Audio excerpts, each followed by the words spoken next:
name's Hunter. I'm going to start a new series of scrapbooking videos.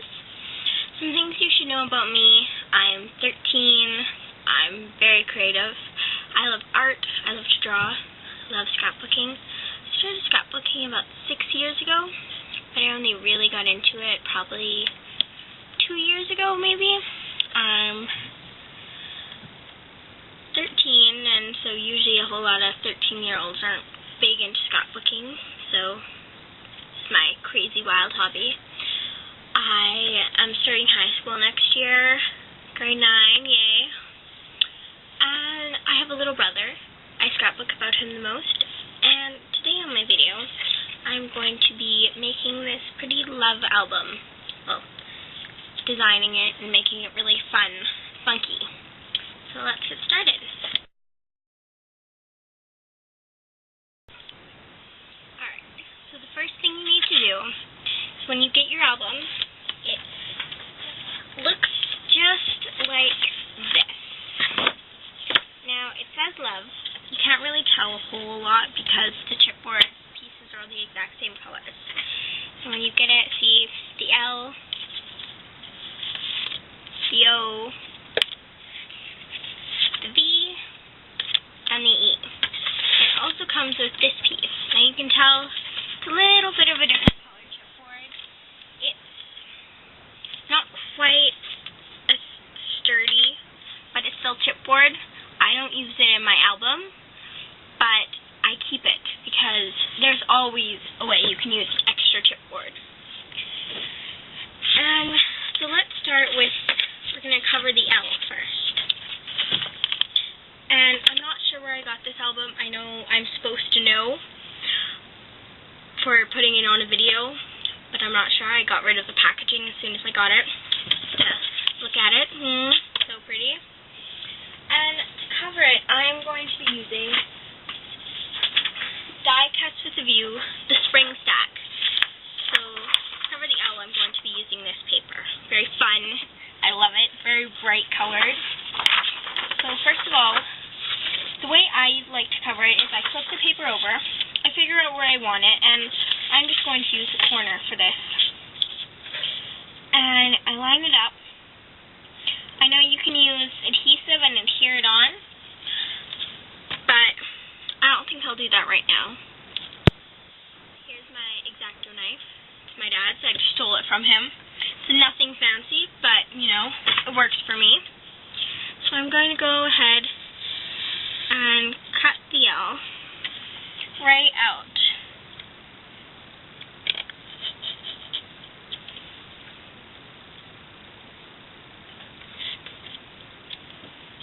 Shift it a little, and when it shifts, you can just, especially if you're using it on the corner, you can just line it back up again. It's the good part.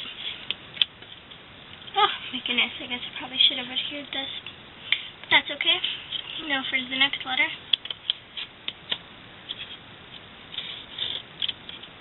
Yeah, you want to avoid cutting your chipboard. So I just did. Oh my goodness. Yeah, I don't use X-Acto knives a whole lot. You probably can tell.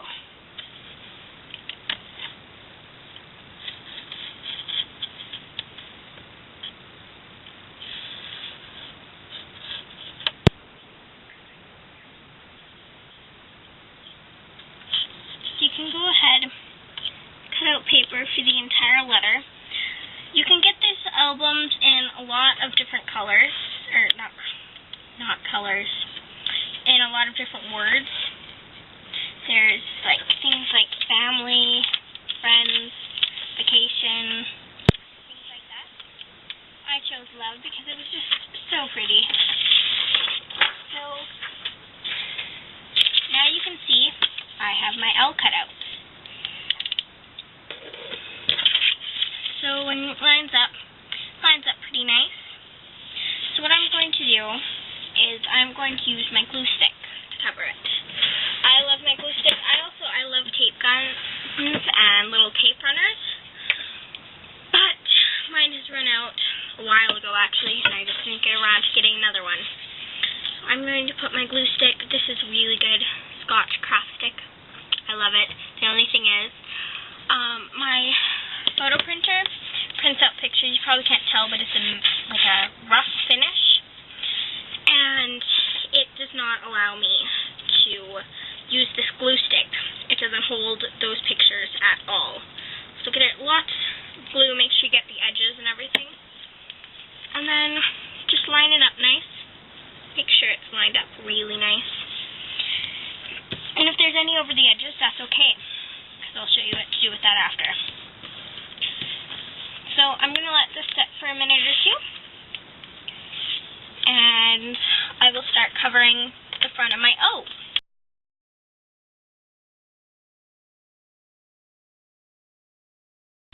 Now I have all of the letters are nicely covered, but as you can see, there's some little edges, and it doesn't look neat at this point. So I'm going to start with my L. I have sandpaper. Fancy sandpaper block or anything, just normal sandpaper. This is 3M. I don't know how to read any of that fancy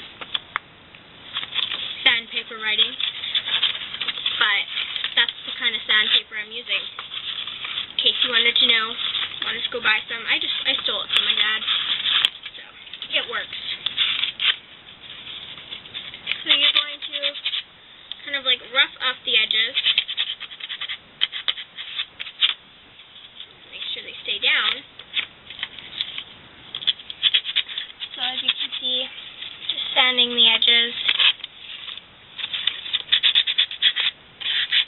It gives it a nice finish. It's kind of like a distressed finish, which is I like that look. And especially if you didn't really cut it perfect, and that helps.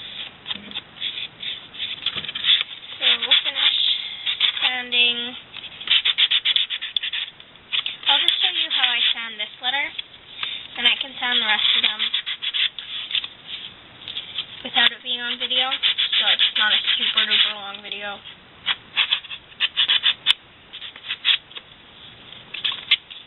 Get in these hard places, kind of bend your chipboard a little.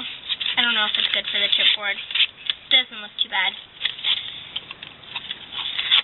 You want to make sure you sand everywhere. If you do decide to sand it, you don't have to sand it, but I recommend it. So it gives it really, really nice finish.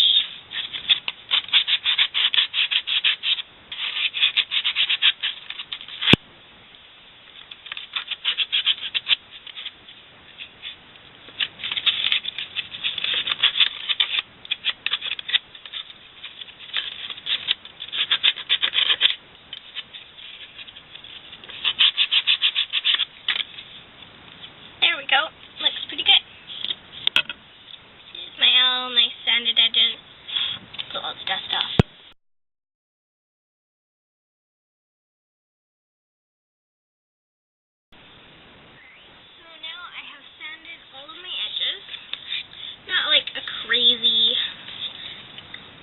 sand, but just a light one. So now what I'm going to do is I'm going to ink my edges, because I really, really like that look. So, and I think I'm going to carry on the exact same color ink for the entire thing. So I am going to use my Pretty Color pigment stamp pad. I got these with a set that one of my aunts gave me a long time ago when I first started stamping and making cards and stuff. This is just a cosmetic sponge. You can get them for really, really cheap at beauty stores or dollar stores even. So I just put that on there. And there's so many different ways to ink. There's fancy tools and stuff you can get for inking. There's so many different kinds of sponges you can use. And there's even different ways you can ink itself. So see, I just go at it like crazy. And see, if you look, it just gives it a nice pink outline. It gives it a really neat look. I think I really like it, so.